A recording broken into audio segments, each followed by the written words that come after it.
Hello everyone, I welcome you all on behalf of Team MainCharacters. So this code is a walkthrough of the issues that we solved during the FOSS Hack 2024. So the partner project that we chose was Compiler D, which is an application that supports multiple languages. Which provides a compiler that supports multiple languages. So it by default had many languages like C, C++, Java, Python, etc. And the first issue that we worked upon was to add Golang support. So we added this one line here in the supported languages.js file. And in the language config.js file, we added the configuration for the Go language. So this is the compilation command, this is the file name, the run command, and the timeout, which is 2 seconds. And here we have the memory allocated for the code to run. And in the test.json file, we added two test cases to test the Go language's functionality. Here we have the classic hello world example, which tests the printing of a string into the standard output screen. And the other test case is the print stdin, which is a code to take a set of input and print it back onto the standard output. So this is the test cases which were created. And as you can see, after building the Docker instance, so Docker build, I have run the Docker instance, and now we are going to check whether this Go language support works perfectly fine. So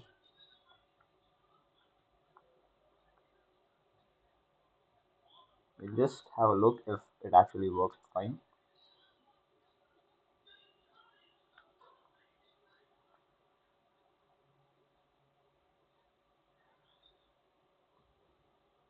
Just a second.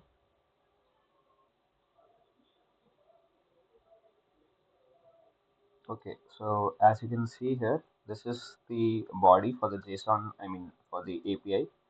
It is a post request which is sent to the API. This was the default API which was provided, and we just changed the language value, which is Go now. This in the backend, it interprets the following script as Go language, and it compiles it using the configuration provided in the language config.js file. So let's see what output we get. So when I send this post request, this request is getting processed and it will generate some output. So as you can see, this code it does just print the string provided, which is team tapaka tum. This is printed as the output over here, and it includes other factors as well, execution time, which is by default nothing, and other factors. So this is what the support for Go language was, and we worked upon three more features.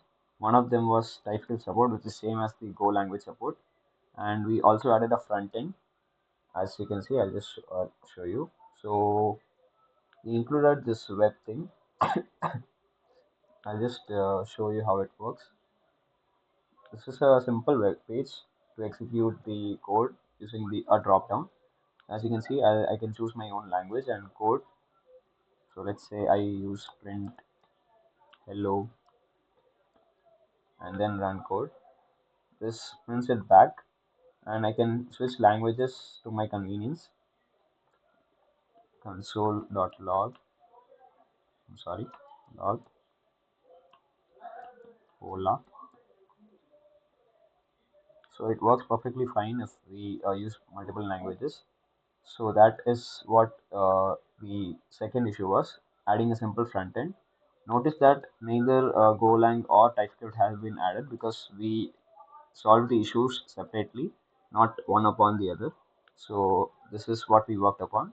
This is the second issue that we worked upon. The third issue, as I mentioned, it is the same as Go language. It is a TypeScript additional feature. So in the language, just a second. In the language config file, we have added a TypeScript configuration to run TypeScript files, and the support for TypeScript has also been added in the supported languages.js file. And for the test JSON, we added about just a sec. Okay, so we added this test case for TypeScript, the classic hello world one, and this is what we worked upon. These are the three features. There's one more feature which will be continued in this video later on.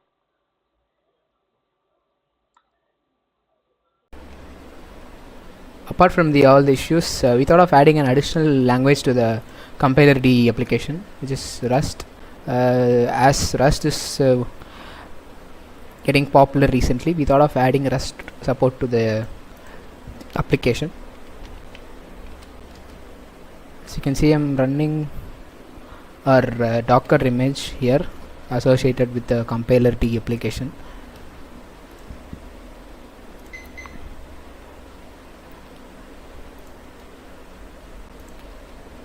Now I'll just provide a sample Rust code to the API which is running behind.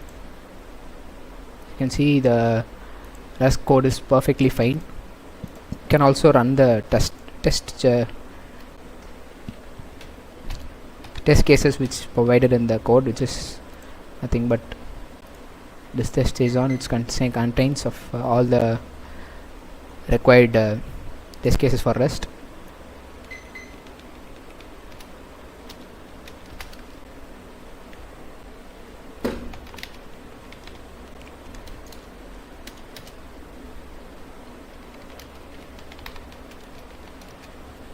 As you can see, I'm running the test cases here.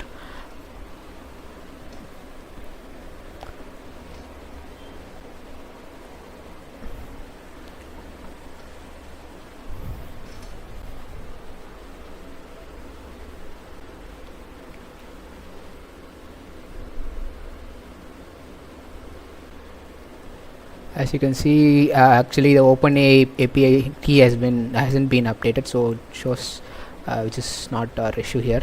You can see here the two test cases which we provided has been passed. So that's it for the Rust support showcase.